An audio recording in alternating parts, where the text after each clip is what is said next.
Thank you, the chairman of the Council of Governors, governors, senators, diplomats, delegates, all protocols observed. Ladies and gentlemen, good morning. Hamjambo. I see that some of you appear to be a little bit tired. That may be because Governor Papanya said that it is 24-hour economy.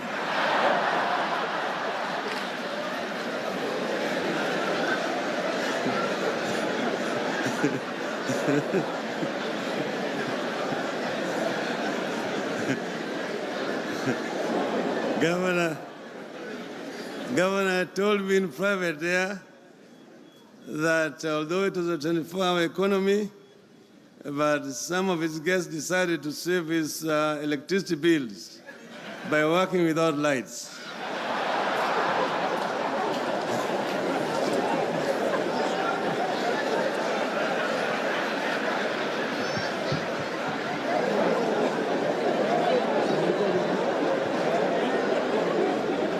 So I am very honored to join you this morning in celebrating our 6th year of devolution. In the last 5 years, this gathering, which I've attended most of, was purely a men-only affair. Today, we have 3 female governors. I recognize and welcome Madam Governors to this club. It is my hope that after the next elections, we will have at least 10 female governors. Devolution must bridge the gender gap in the country's leadership. Our people are definitely not enjoying the best they could, but they definitely have improved access to facilities and services like healthcare, roads, markets, early child development and agricultural services than before, thanks to the devolution. This should be a constant reminder to us never to fear or oppose change for the sake of it. Progress is impossible without change, and those who cannot change their minds cannot change anything, as George Bernard Shaw told us. Devolution has proved that neither geography nor history is destiny. Nations and regions are poor or rich, not because of their geography or their past, but because of their ability or inability to make the best. We now have tarmac roads and airports in long neglected parts of Kenya like Lodwar, Wajir, Maralal, and others. Hostels have sprouted in Wajir and Garissa. Northeastern can now access clean water through borehole drilling programs.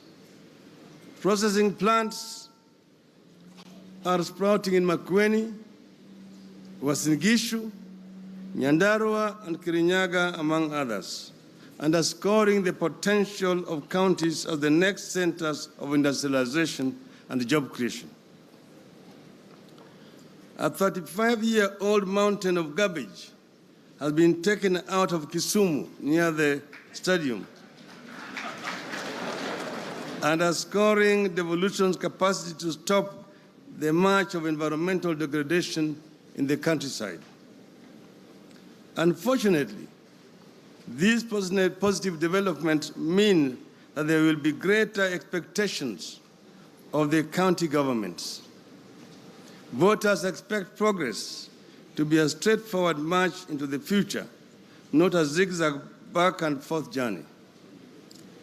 Devolution's achievement should therefore not be celebrated without taking into full account the challenges ahead.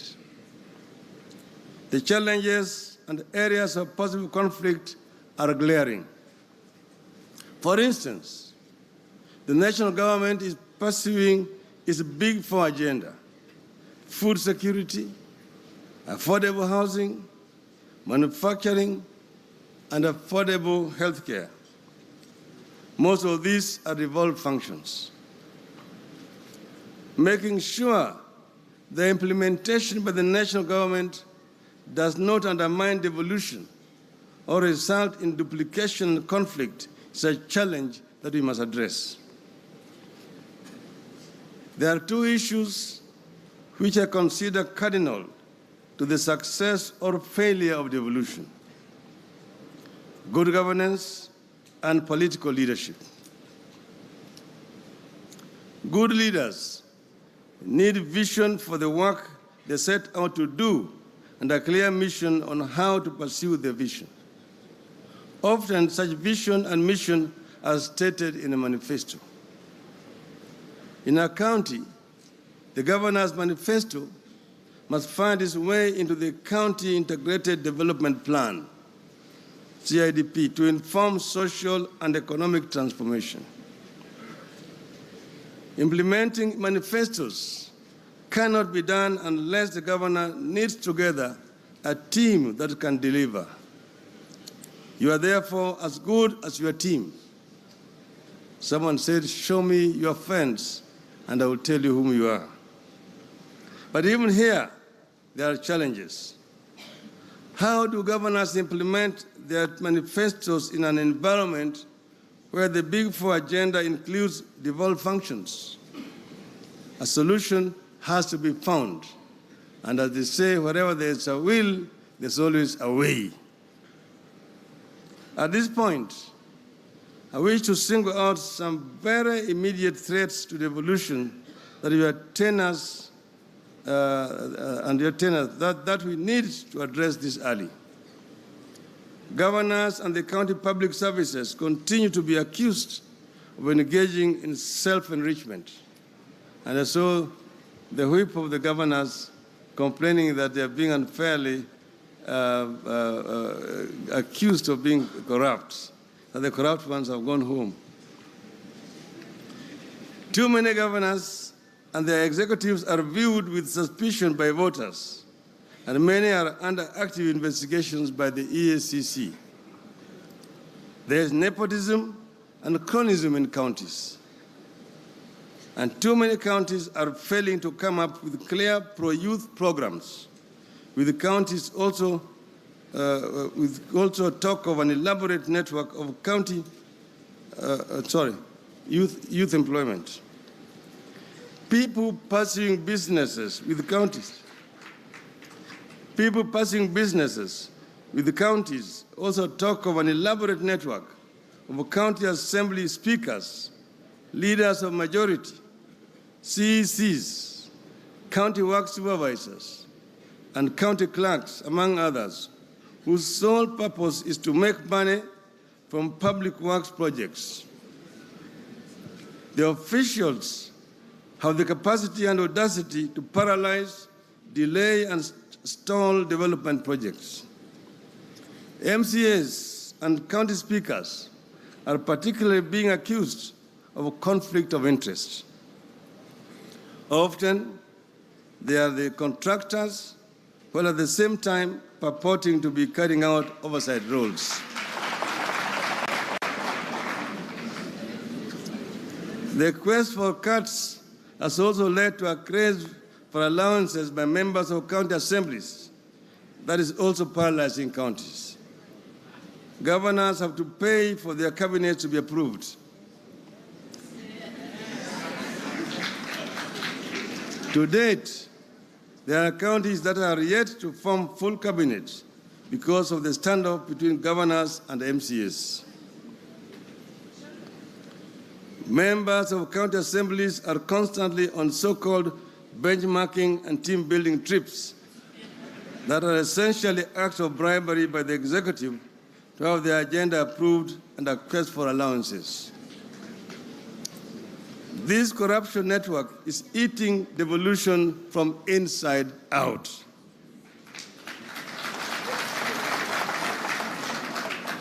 We have to stop it, or it will altogether kill our most important gift to ourselves ever since our forefathers brought us independence. Sometimes the idea of corruption is based on rumors and perception. But there are also cases where eyebrows have been raised because the lifestyles of people have changed overnight. The best way to stop rumors from assuming the pedestal of truth is for the Ethics and Anti-Corruption Commission to undertake objective lifestyle audits of suspects. Two institutions are key to proper financial management and accountability: the Internal Audit Department and the Procurement Department. Working hand in hand within the Finance Department, they can make or break good governance in the county. The governor has a duty to ensure that the people appointed to these departments are qualified, competent, and accountable and smart. The good news is that fighting corruption and shielding devolution are no longer matters of partisan debate. The MOU of the now famous handshake of March 9th prioritizes making counties deliver to the people. It also identifies corruption as an existential threat to the country. The President and I have agreed that we must fight corruption from a wide and common front. We shall not provide sanctuaries for perpetrators of corruption. We will strongly support whistleblowing from all Kenyans. You have mandated the public to report corruption wherever they witness it, but without witch hunt. Very soon, the corrupt will be on their own.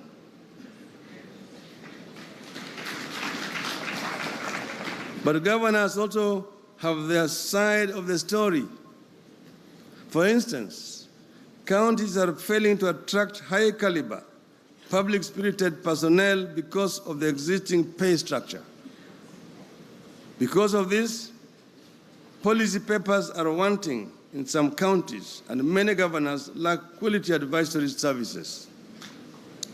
There seems to be a genuine need to review pay policy to enable counties to attract quality staff without necessarily increasing costs. We need to help our counties generate funds that would help them finance quality staffing in addition to providing services. One way to do this is to review and rationalize taxation policies. Counties have very small tax collection bases. In tourism sector, for instance, VAT, catering levy, and tourism levy all go to the national government. Overall, counties have only about 15% taxation revenue base. There is too much confusion in the management of road sector, with the national government laying claim to most roads while doing nothing to maintain them. I was in an earlier incarnation a Minister for Roads and Public Works, and we did the classification of roads. I'm sure if you use that classification, you'll be able to separate what the national government needs to do and what the county government should be doing. But holding work at the national level does not help the infrastructure development at the grassroots level. We also need to review the relationship between regional authorities like Lake Basin Development Authority, the Kerio Valley Development Authority, Coast Development Authority, Tana and Athi Development Authority, and the county and national governments. And we must help our counties resolve boundary disputes. Let me make a brief mention of the wealth creation in counties based on investments, own revenue generation, and employment creation. I encourage counties to remain aggressive in creating the institutional basis for investment by utilizing all legal instruments available for doing this. Here, we would like to refer to the PPP law, which need to be reformed. The special economic zones, export processing zones, business incubation institutions, agribusiness investments, skills and business development centers, and so on. Further, counties should not simply rely on getting locally generated revenues through licenses, rates, and fees. The real difference in own revenue generation will only come from improved productivity. Counties must demonstrate to the national government that they are coming of age. The national government must also be ready to provide the necessary backup when counties take investment initiatives for employment and wealth creation. The first 5 years of devolution witnessed enormous constraints in taking initiatives for investment in the counties. The PPP legal framework was particularly unclear. It's still not very clear. And I invite the national government to look at the PPP legislation from India, particularly from the state of Gujarat, which I tried to introduce when I was a prime minister. That will help us to create a proper infrastructure that will attract very many investors to come and invest in our counties. However, the national government still needs to do more in helping counties with transaction advisors and undertaking capacity building functions in line with the Intergovernmental Relations Act. Very soon, we may need to address the issue of access to external funding in counties with the national government as an intermediary, given the transfer of functions in line with the Schedule 4 of the Constitution. I want to end by saying something about the structure and viability of counties as presently constituted and the building bridges to a new Kenya initiative. We continue to encourage our counties to explore the formation of economic blocks to address some of the challenges identified. This is also part of the MOU of the Building Bridges to a New Kenyan Nation initiative. Counties must work together regardless of the political affiliation of their governors, senators, and MCAs. And I'm very happy with the spirit I'm seeing here today. I therefore allow the formation of the 14-county Lake Region Economic Bloc, the Coast Counties Forum, and another one I've been told of the Northern Counties, and also appeal to the county assemblies to cooperate and pass the legislation to aid the realization of these blocks. I encourage all counties that are exploring such formations to soldier on and the assemblies to cooperate. Going forward, however, and as a matter of lasting solution to the problem posed by the sizes of the economies of developed units, I want to propose to this forum that we need to bite the bullet and revisit the structure of devolution. The Bomas draft constitution divided Kenya into 14 regions, each made up of several districts or counties. The intention was to create units with a size and population that made them economically viable. It is time to look at how to recover this original spirit. My proposal is that we adopt a three-tier system that retains the current counties, creates regional or provincial governments, and retains the national government with a very clear formula for revenue sharing. Finally, ladies and gentlemen, you're one of the most critical stakeholders in the future of our country. I wish to invite all of you to support and take steps to the realization of the Building Bridges to the New Kenyan Nation initiative contained in the MOU we signed with President Uhuru Kenyatta. We aim our aim is modest, humble, and noble. We want to address ethnic antagonism in our country. We all appreciate that we have several countries in one today in Kenya. When a young person goes to do an interview, his or her name can be either a blessing or a curse. Just by mentioning his or her name, the interviewer already has taken a decision whether he's going to get it or not going to get it. This is something that we must kill. You said also that we want to deal with lack of national ethos, inclusivity, strengthen devolution, end corruption, and divisive elections, ensure safety and security, and ensure shared prosperity. I think this is a spirit that we need to embrace. Kenya is a great country. Kenya has a great potential. We are blessed with a big population which is youthful. Over nearly 70% of our population is under 35 years of age.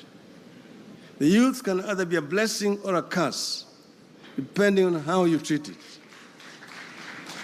If we empower our youth through proper training, skills development, they can become a source for wealth creation.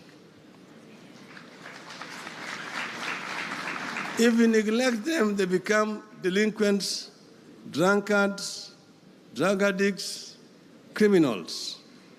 So we must follow the first path of empowering our people. This is the road that other countries that have made it, like China, Korea, Malaysia, even India have followed, by empowering the youth so that the youth can become a source for wealth creation in our country.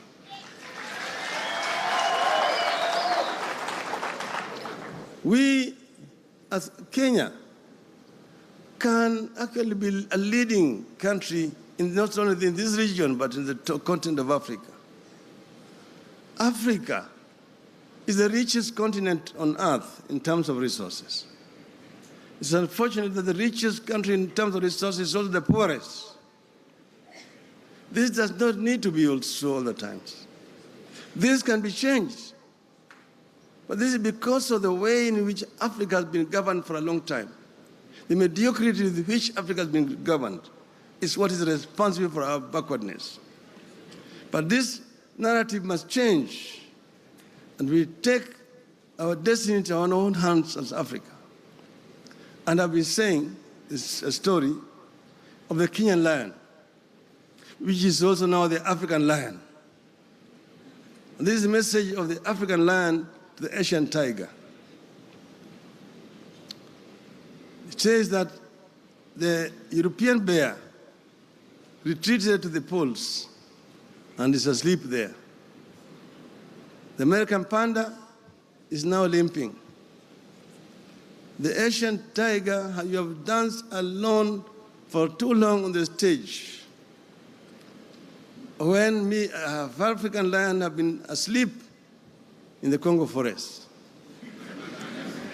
But now the African lion has woken up and is saying that an African lion here, I'm standing in the continent of Africa, surrounded by the River Nile to the east, River Congo in the middle, River Niger in the west, Zambezi and Limpopo in the south, Mount Kilimanjaro, Mount Kenya in the east, Atlas Mountains in the west.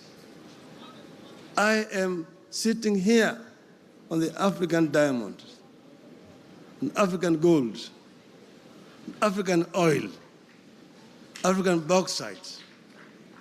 I am now awake, and I'm going to use all these resources for the benefit of my people, Africa. And I'm going to reclaim the 21st century as truly the African century.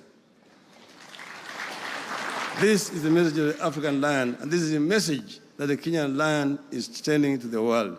Thank you very much, ladies and gentlemen. God bless you. God bless Kenya.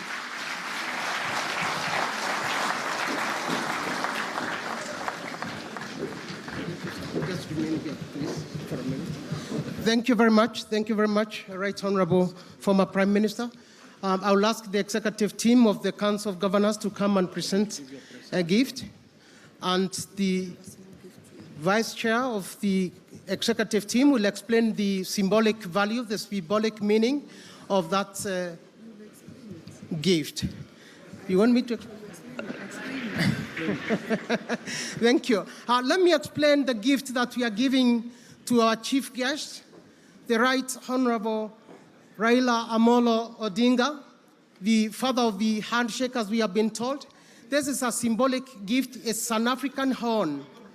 It's an African horn whose symbolic value lies in the fact that it's the horn that is blown to call people for consultative meetings. It's a symbolic horn that is called to ask people to come and practice participatory democracy. He has been given that one for purposes of promoting democracy and dialogue. That's the purpose of the horn.